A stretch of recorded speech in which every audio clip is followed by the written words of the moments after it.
If I wake up and everybody in my family is alive, I'm so fucking fired up. I don't watch shit.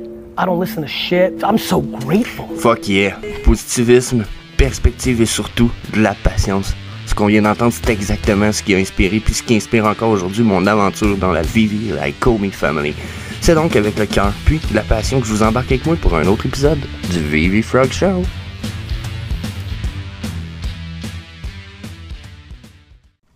Hey, salut la gang, j'espère que vous allez bien. Donc c'est Jess the Harvesting Frog pour notre épisode 117 du Vivi Frog Show, la gang. Donc fucking content d'être là un matin. Pour ceux qui le savent, hier on a eu un épisode spécial. C'est spécial juste parce qu'il a fallu que je vous clenche tout ça, parce que j'ai un problème de voiture qu'il a fallu que j'aille voir. Finalement la voiture risque d'être pas mal scrap, ça risque de coûter fucking cher, c'est de la merde. Tout ça étant pour dire, pour faire une bulle à part, que là, un matin, ben, ça me donne quand même plus le temps de vous faire une vidéo. Donc, on va reparler de news déjà aujourd'hui dans le Vivi Frog Show qui est droppé à propos de Disney puis Matix. Donc, je vais faire un survol là-dessus ensemble, la gang. Ensuite, on va faire comme d'habitude. On ne changera pas notre formule gagnante. On va aller voir notre flash du Bitcoin, Leomi Burn. On va aller voir, je pense qu'on n'a pas de drop à part un comic book, donc je pense qu'on va skip ce bout là, mais on va le voir, notre 3D Collectible Market Cap, les movement price, les opportunités, qu'est-ce qu'on rajoute à notre vote pour l'accumulation pour le retour Bull Run 2024, ou peut-être même avant, mais yeah, on va checker tout ça. Donc, vous voulez pas manquer tout ça, 5 jours semaine sur la chaîne, je vous invite à faire le smash sur le subscribe button, l'autre sur la notification pour recevoir les notifications à chaque fois qu'on pose des vidéos. Puis, bien entendu, vous voulez me faire plaisir, si je dis quelque chose, puis que vous avez quelque chose à rajouter sur quelque chose que je pourrais dire, ou un avis sur quoi que ce soit durant la vidéo, laissez-moi savoir dans les commentaires. C'est le bout que j'aime le plus, avoir vos commentaires. So, yeah, that's it, disclaimer time. Pour le disclaimer time de ce matin, je vous rappelle que je ne fournis aucun conseil personnel, financier ou d'investissement. Tout le contenu qui est fourni ici est uniquement à des fins de divertissement. Vous devez absolument faire vos propres recherches et vous devez toujours consulter un expert financier pour vos investissements. Merci, bonsoir, il est parti. Donc, après un disclaimer de conneries, comme j'aime les faire une fois de temps en temps, on y va pour notre flash du Bitcoin. Pour ce qui est du flash du Bitcoin, regardez, j'ai l'impression qu'on est en reformation de la même affaire qu'on avait faite. Un beau beer flag, super fiable, super fiable. Peut-être un pennant ou un beer flag, peu importe lequel que vous allez vouloir voir. Crash, flash, crash, flash, crash. Donc, flash, crash, flash, crash. Donc, d'après moi, rise in price, drop in price, c'est aussi ce que Stochastic me dit ici. Il me dit carrément, hey papy, t'es sur le bord de monter quand même pas pire, mais après tu risques de rechuter. Donc si on regarde tout ça rapidement ici, là, regardez, même nos EMA nous causent des certaines résistances, ils ont été refusés à ce niveau-là. Puis là, ici, pour l'instant, on s'accote en dessous. Donc ce que j'ai ici me dit possible remonter dans le prix pour retester le EMA 21, mais si on reteste celui-là, on va le retester à 21 000, peut-être 21 400, on va monter peut-être même pas. Fait que d'après moi, on va faire juste un lower high. Même chose qui a été faite ici. Donc, lower high, tonk, tonk, tonk, tonk, crash. Donc, c'est ce que je prévois pour le Bitcoin ici. Les EMA me le disent, le Stochastic RSI me le disent. Si je vais même mettre les points de pivot, regardez, même si on rajoute les pivots points. Donc, vous voyez, les points de pivot, on vient de tomber sur une résistance, donc on risque de remonter un petit peu. On va aller reprendre notre test sur le EMA 21 qui est ma ligne MO ici, pour ensuite probablement faire un crash vers en bas, pour retourner vers le support 1, puis ensuite refaire des vagues, remonter, recrash, etc. Donc, d'après moi, les zones possibles, les prochaines sont celles-là, 17 000, puis peut-être même 16 000. Donc, à vérifier, puis that's it. Laisse ça là-dessus pour le Bitcoin aujourd'hui. That's enough. Si vous voulez en voir plus, il y a le Omi Frog Show. Je fais 15-20 minutes sur le Bitcoin, un autre 10-15 minutes sur le Omi. So, go look at this. Donc, là, il faut parler des dernières nouvelles à propos de Disney. Oh my god, on est tous dans la marde, la gang, je vous le dis. Là, dans le fond, Disney est en train de lâcher Mutable X, sont en train de lâcher Vivi. D'après moi, il y a un gros problème interne. C'est la fin de Vivi et Komi. Je vous suggère, en fait, de tout vendre le plus rapidement possible vos NFT. Si vous avez accès au cash out, profitez-en. Cash out, tout. C'est carrément, c'est la fin, dans le fond. C'est fini. Puis je m'excuse, mais même moi, finalement, je risque de lâcher le projet parce que dans le fond, vu que c'est la fin, ben il n'y aura plus rien. Probablement que on n'aura plus le potentiel que ça vale quelque chose dans le futur. Donc, dans le fond, ce que je vous dis, honnêtement, c'est allez-y, vendez tout, même un peu à perte. Comme ça, je vais pouvoir acheter du stock super pas cher. Ok, non, pour vrai, je vous fake solide depuis à peu près 59 secondes. Il n'y a aucune mauvaise nouvelle dans ce que Matic fait avec Disney en ce moment pour Vivi et Komi ou quoi que ce soit. Selon mon opinion, honnête, franc, et depuis, j'ai fait 1 heure de recherche un peu plus poussée pour au moins pousser mon opinion avant de vous en parler ce matin. D'habitude, ça fait au moins 1 heure que j'ai fini mes enregistrements. Un matin, j'ai pris le temps. Genre, si vous voulez vendre puis partir en force, let's go, comme je viens de vous dire. Moi, Fanny Carbonel, Benjamin du Vivi Assistant, Vivi Coach, Vivi Québec, Pyramidion, toute la gang, on va tout racheter à rabais ce que vous vendez. Fait que let's go. Vous pouvez, il n'y en a pas de trouble, mais pour vrai, aucune mauvaise nouvelle en ce moment. Au contraire. Ok? Disney qui introduit Matic Polygon dans son Disney Accelerator. Déjà, c'est une fucking good news pour le monde de la crypto. Etc. Pourquoi? Parce que Disney qui aide un autre projet crypto, c'est une bonne news. C'est une bonne news pour le monde de la crypto puis l'industrie du NFT. Parce que Polygon puis NFT puis Disney ensemble, ça prévoit d'être... c'est ça, hein? Quand même, ça prévoit de travailler là-dessus, hein? C'est le sujet un peu de la discussion. Donc, good, super bonne nouvelle. Mais pourquoi bonne nouvelle? Pourquoi? Parce que le Disney Accelerator, finalement, ce que c'est ce que nous, on va appeler au Canada un incubateur. Qu'est-ce que ça fait un incubateur de façon normale? Ça incube des œufs. Puis ça leur permet d'être éclairs dans un environnement le plus optimal possible pour que leur développement futur soit le plus optimal possible. C'est même chose pour un incubateur d'entreprise. Donc, Polygon étant une entreprise quand même grosse puis établie, ils sont encore en train de créer un paquet de choses. C'est correct. Je suis all-in pour ça. J'adore Polygon jusqu'à un certain point. Donc, quand j'ai vu cette news-là, de prime abord, j'étais comme, ok. Ça peut être inquiétant. Ça peut vraiment être la fin, peut-être, du partnership Vivi et Komi. Puis, en même temps, je me suis dit, peut-être pas. Donc, je me suis mis à étudier tout ça. Puis, le Disney Accelerator, comme je viens de dire, c'est juste un incubateur. Ça ne produit et ne promet aucun partnership pour l'instant. Ok? Puis je vais même aller plus loin que ça un petit peu.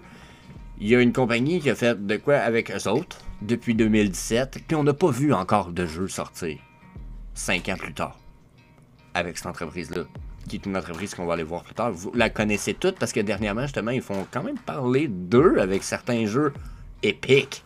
Donc, on regardait ça. Mais avant d'aller regarder ça, juste ici, ça c'est important. Quelles ressources et opportunités qui vont être données durant le programme? Regardez bien ici, là. Ok. Juste ça ici. Bon, je pense que j'ai ma traduction française qui apparaît. Bon.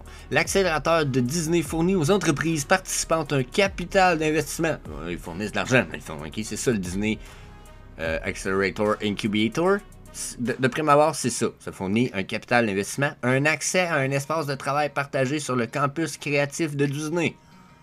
Donc, des bureaux dans le Disney Campus. Cool. Vraiment cool, parce que ça a un potentiel de créer des connexions entre plusieurs créateurs de contenu, les idées, le mélange, la diversification intellectuelle. Fuck yeah, super bon, ok? En plus, et un soutien et des conseils de mentors de la part des meilleurs dirigeants de Disney. Des dirigeants, des entrepreneurs, des investisseurs et autres chefs notables d'entreprises notables de Disney issus des communautés de divertissement et de la technologie. Fuck yeah! Genre, jusqu'à un certain point, c'est d'être comme... aider de plein de mentors possibles, peu importe le domaine dans lequel ils vont avoir besoin d'aller travailler. C'est une bonne news, autant pour Matic que Disney que Vivi. Laissez-moi m'expliquer. S'ils les amènent dans le Vivi Campus, jusqu'à un certain point, là, Vivi là, a le potentiel de aussi déjà travailler avec une partie de ces entrepreneurs-là. Puis s'il y a des idées qui se promènent de Disney à de Disney à Polygon Matix, il y a sûrement des idées qui vont se promener de Polygon Matix à Disney. Puis Disney est en collection avec Vivi, ting ting ting ting. Donc éventuellement, c'est pas genre un partnership direct, mais au bout de la ligne, ça reste un partage de diversification intellectuelle entre Disney, Matic et jusqu'à un certain point Vivi et Komi. Pourquoi? Parce que si, exemple, Matix découvre une idée fantastique, géniale pour le monde de la crypto ou quoi que ce soit, ou une façon de gérer un NFT ou des idées, probablement que Disney va être un des premiers au courant. Puis probablement que dans la gang de Disney, il y en a un qui va dire à Vivi, tu sais, eux autres sont en train de faire ça, tu sais. Pas mal révolutionnaire, pas mal de bonnes idées. Probablement qu'il y a moyen de s'inspirer de ça pour faire de quoi de pas mal hot, pas mal semblable, pour votre pas mal bonne industrie, qui est, soit dit en passant, depuis au moins 3 ans et demi en vrai partnership avec Disney, sont pas en train de se faire booster comme étant une entreprise qui a besoin d'un incubateur, ok? Parce que tu sais, quand tu as besoin d'un incubateur, généralement, c'est parce que tu es jugé comme étant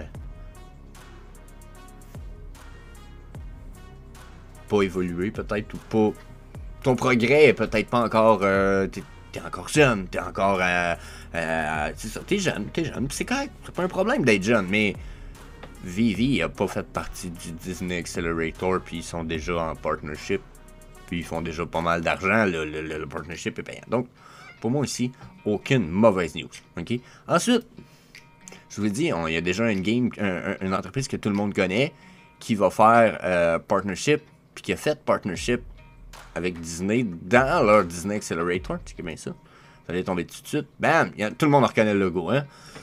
Epic Game! Epic Game, Epic Game. C'est quoi ça, Epic Game? Déjà, c'est-tu Epic Game? C'est-tu for... Attends un peu, Epic Game, Epic Game, Epic Game. Hein? On va dessus.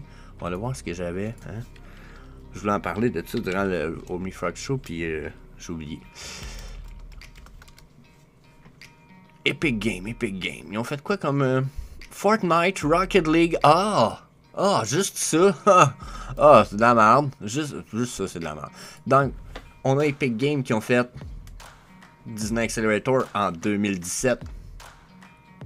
Est-ce que vous avez, gros, des projets de fou avec Epic Games et Disney? On n'a pas entendu parler beaucoup, mais pourtant, regardez ça, on a Disney Speedstorm puis Disney Dreamlight Valley, qui sont des jeux Epic Games et Disney. Donc, bon, ça va être un... Ça ressemble plus à un jeu de ferme. Je veux pas jouer le vidéo, mais regardez. Hein? On est-tu pas loin des NFT pareil? Hein? Yes, c'est pas mon Wall-E, ça? Wall-E? Fuck yeah, moi je suis tellement Wall-E. Donc, hein? Puis, regardez. Disney Speedstorm! Donc ça, c'est Coming Soon, mais c'est un Mario Kart de Disney. Coming Soon, donc, c'est pas fait, là. Le 9 du 6 2022, donc le 9e mois, le 6 du 9e mois, si on regarde ça vite fait, là, je pense.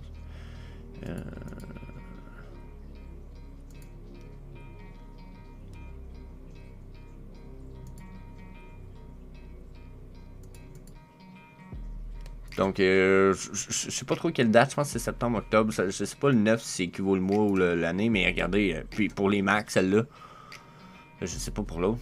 L'autre, ça va être PC pour Disney. Fait que, si, ça promet, mais c'est pas parce que Polygon Matix part demain matin avec le Disney Accelerator que vous allez voir un jeu, puis des NFT, puis oh my god, c'est parti. Calmez-vous, là. Il y a no stress à avoir là, au contraire, juste des bonnes nouvelles. Juste des bonnes nouvelles.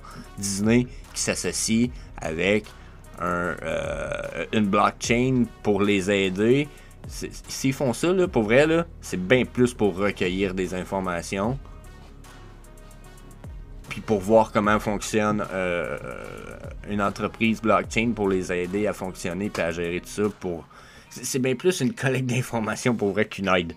Genre, ils font juste... C'est comme s'ils payaient pour aller... on va vous aider, mais dans le fond, on va recueillir les informations, puis on va voir comment que ça fonctionne, tout ça, pour pouvoir être plus près dans nos autres projets et nos autres affaires. Donc, pourquoi, là? Fucking great news. Aucun problème, là.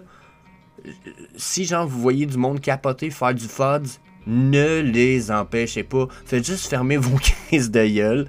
Laissez-les fodder, laissez-les vendre, laissez-les... Let's go! Ça va être...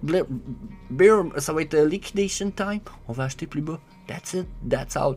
Laissez les gens qui se laissent affecter par ça ici un petit peu trop se faire affecter. À moins que ça soit de vos proches, là, laissez-les capoter. Ils vont tous partir en FUDs time, puis ils vont penser que... Puis finalement, dans 3 mois, on n'entendra plus parler. Donc, yeah! Ça, c'était mon petit point là-dessus. Donnez-moi votre avis dans les commentaires sur le sujet, ça c'est sûr, right? Je veux savoir ce que vous en pensez, vous. Yeah. Donc, ceci étant dit, hein, no market cap de 3D Collectible, ce matin, quand je l'ai ouvert, je l'ai slidé, puis je suis tombé comme sur cette... Parce que bon, vous savez, c'est du overlay, mon truc. Puis généralement, je viens placer ma charte comme ça parce que je trouve qu'elle est fiable. Regardez, c'est le top, puis on a comme un flash là, on avait des bons bottoms. Je trouve qu'on respecte pour l'instant ce canal-là. On est même, comme je vous dis, on l'a flashé, on est retourné dedans. Cool, 334. On a monté juste de 1 million dans notre market cap depuis hier, ce qui est pas épouvantable. Mais, comme je vous disais, quand j'ai placé ma charte au début, mon overlay, regardez, il était comme ça. Puis j'avoue que je trouve ça intéressant aussi de le voir comme ça. Dans la mesure où je le trouve quand même fiable aussi. Je dis comme ça, mais c'était peut-être plus en fait un autre cas. Genre comme ça. Regardez comment je trouve ça fiable quand même comme ça. Donc, toink. Là, on le crash, mais là, on y retourne. Whoop. Flash. Donc là, soit on se retourne dans le up ou dans le down, mais encore une fois, on est quand même bas. Là. Même si je me retourne up, là, je dépasse pas le 450 millions de market cap. Ça veut dire que je serais un lower high. Ici, pour moi, nos collectibles, il y en a qui vont continuer à descendre de prix. Il y a beaucoup de nos collectibles que le floor price a descendu. Là, je vous dirais qu'il y a des fois, on a des collectibles que le floor price descendait pas en bas de 9-10 gems, qui sont rendus à 6-7 gems. Donc, d'après moi, c'est là où on va commencer à avoir de plus en plus de prix descendre dans les petites pièces. Mais avec les petites pièces, il y en a qui pourront plus descendre de prix à un moment donné. Fait que c'est les plus grosses qu'on va commencer à avoir descendre. Donc, ceci étant dit, switch au 3D Collectible Price Movement pour voir les opportunités.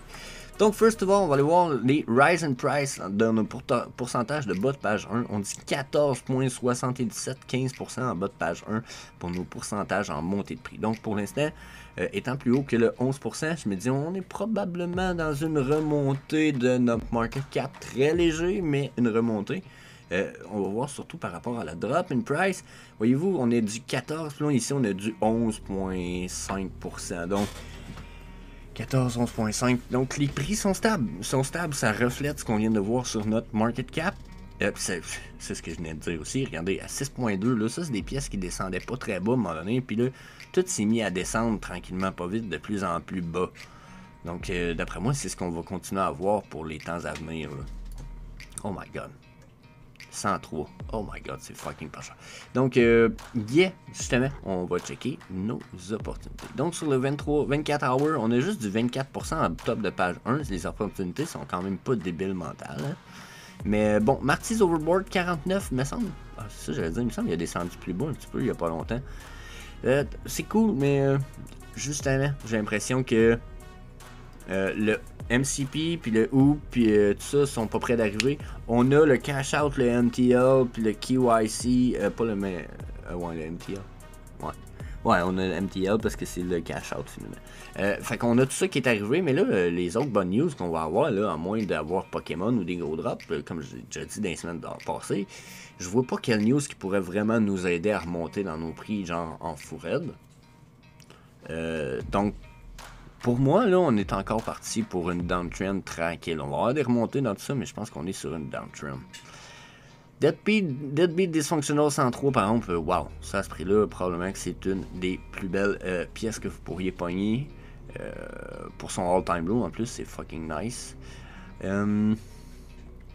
Les Jurassic Park, là, c'est à cause des mint numbers, de ça, donc évaluez-les, c'est sûr. Deadpool, ben le 7, tant qu'à moi, vaut la peine au complet. Ça, je l'ai déjà dit, t'es Deadpool de Dog, puis Dogpool, puis Deadpool de Doc. 117, 40 gems, fucking donné. Le 7 à 196 gems. C'est un set super payant pour le Master Collector Program, like... ridicule de pas sauter là-dessus puis de pas dormir sur un set de même. En plus, c'est quasiment tous les bonhommes de la Deadpool Corp. Dans la mesure où, à part le X-Men Deadpool, Lady Deadpool, Deadpool, le Dogpool, Deadpool de Doc, je sais pas. Mais je sais que le zombie Deadpool, Dogpool, puis c'est genre, ces 4-là, c'est 4 bonhommes qu'on peut retrouver dans la Deadpool Corp. Qui est de la Dead Corp, qui est comme l'espèce de X-Men Corporation de Deadpool, parce que Deadpool n'aime pas trop les X-Men, malgré le fait qu'il a déjà été dans les autres. Mais c'est ça, il y a une histoire comme de quoi il se passe à corporation à un moment donné. J'ai l'impression qu'on en a des caractères de spoil un petit peu là, donc petit feeling personnel. Black Panther, ça je suis pas mal sûr qu'un jour ça va remonter pas mal plus haut, mais on dirait que là l'acteur est mort, on n'a plus de film, c'est peut-être pour ça que ça reste un peu peut-être dans l'oubliette, je dirais, ce qui est dommage. Sinon, c'était Puff 80, ça dépend des prix, ça a déjà monté à 720, ouais. Oh, le Ultimate Spider-Man à 24 000. Son all-time low est à 7005, il a déjà monté à 91 000. Fucking pas cher, ça. Ça, là, ça reste pas cher, droppé de 14%. Si on va voir la charte, il y a des bonnes chances que le potentiel soit là, pas pire.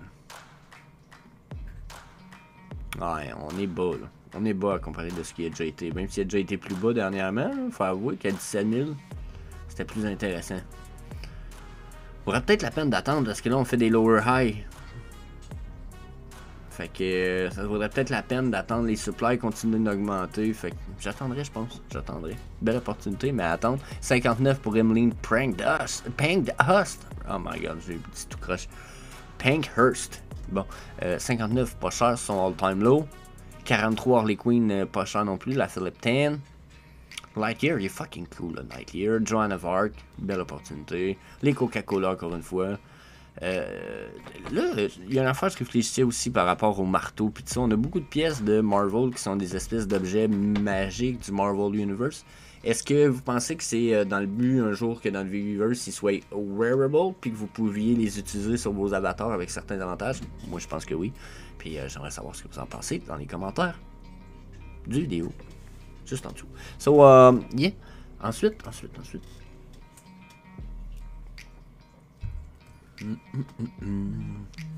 Wow, Imperial Lotus Dragon 15 gems. J'adore Scott Dawson, j'adore ses dragons, ils sont fou raides. Imperial Lotus 15 gems. Fucking nice. Ça a déjà monté pas mal plus haut que ça en plus, ça me semble. 123 gems. C'est très très bien. Je verrais ça très bien remonter plus haut dans le futur bull market. Surtout que, regardez, c'est pas des grails, mais on n'est pas dans le grail. Parce qu'il y en a encore beaucoup, mais on est dans du low min solide là, quand même. Là, hein? Le kit au complet pour 340. Là. Ah, là, ça fait pas du... ça fait pas de sens le kit complet 340. C'est vrai, c'est parce que j'en ai déjà 3 pièces. Avec lui, il calcule que j'ai juste besoin de celui-là. Mais c'est quoi 400 gems peut-être? 450 gems, vous avez le kit au complet. Pour moi, ça vaut la peine. Je sais qu'il y a la possibilité de stacker celui-là. Ça a l'air pour des bénéfices. Donc, il faudrait étudier tout ça. Mais personnellement, je fais pas ces manœuvres-là. J'ai pas pris le temps d'étudier ça. Le Hard Girl à 43, c'est fucking pas cher. Regardez, ça a déjà monté à 625. C'est la plus rare de sa série. C'est la DC Alley Season 1. Fuck yeah. Fuck yeah. La Season 1 de ça, pour moi, ça reste d'être Ultimate dans le futur. Donc, yeah, pourquoi cracher là-dessus? Hein? Ce serait même un peu ridicule. Regardez ça. Le kit complet, 204 gems. Fuck yeah. Là-dedans, t'as Supergirl, Wonder Woman, vous voulez quoi? Déjà, là, Wonder Woman, puis Hard Girl, deux hosties d'opportunités. Puis après, il y a Supergirl qui est dans une belle. Puis Batgirl qui est pas trop bad. So, fuck yeah. Fuck yeah. Pour vrai, ça c'est de l'opportunité. Fear of Control, il était 34 hier, si je me souviens bien. Encore à 38, belle opportunité. Winnie the Pooh, 135, c'est cool. Question Mark à 20$, pour vrai, let's go. let's go, question mark. Quelqu'un qui veut un overboard, allez en chercher un, au moins vous allez pouvoir ride dans le VV World. Rising Sun overboard à 16 gems, oh yeah, ça c'est encore mieux. C'est encore mieux, c'est une super belle opportunité. Super belle opportunité, là. Drette là, drette que là. Donc, quelqu'un qui veut un overboard justement pour ride dans le VVverse, celui-là risque d'être pas mal un des plus épiques. Mais les question mark à 20$, c'est quasiment plus hot. Donc, checkez ça, pour vrai. Les lightsabers, c'est pour moi totally undervalued. Tout le monde va en vouloir dans le futur. Je suis pas mal certain de ça. Jurassic Park, wow, des belles opportunités ça aussi. Donc pour vrai, on est dans des astis de beau temps d'accumulation. Oh wow, Stitch le complet Stitch set, 100$, super nice, super fucking nice. So, yeah, that's it, j'ai pas besoin d'en dire plus pour le VV Frag Show, pour de vrai. Yeah, ça a fait le tour. On a juste des belles opportunités, même si le market cap a remonté. Mais en plus, mon feeling c'est qu'il va redescendre. Donc faites pas ça si vous achetez des affaires puis que les prix drop encore 15, 20, 30%, 50%, c'est possible. C'est possible. Mais justement, let's go. Laissez le FUDS aller. Ça peut juste être payant. Puis, hey, c'est vrai, on pourrait faire un petit tour sur le 360. Oh, t'as un petit peu, justement. Je vais le cacher. Bon, je vais être pogné avec ça. Il veut pas s'enlever. Pourquoi il veut pas s'enlever? D'habitude, il s'enlève. Bon, c'est pas grave. Attends un petit peu, là, je vais faire ça. Ah, c'est pour ça. Donc, Donnie 0%, Spider-Man Ultimate Animated, moins 16%, on l'a vu, c'est lui qui était tombé, je pense, à 24 000. Donc, yeah, Little Friend Gold qui a augmenté un peu, Todd Back Flag Lane, No Time to Die, Harley Quinn, Tyrannosaurus Rex 4000, Humper Face 2200. Yeah, ok. Yeah. Je pense que ça fait du sens, mais je pense que ça nous apporte pas grand information. So, that's it. On finit ça là-dessus. Peace. On se revoit demain pour le prochain VV Frog Show.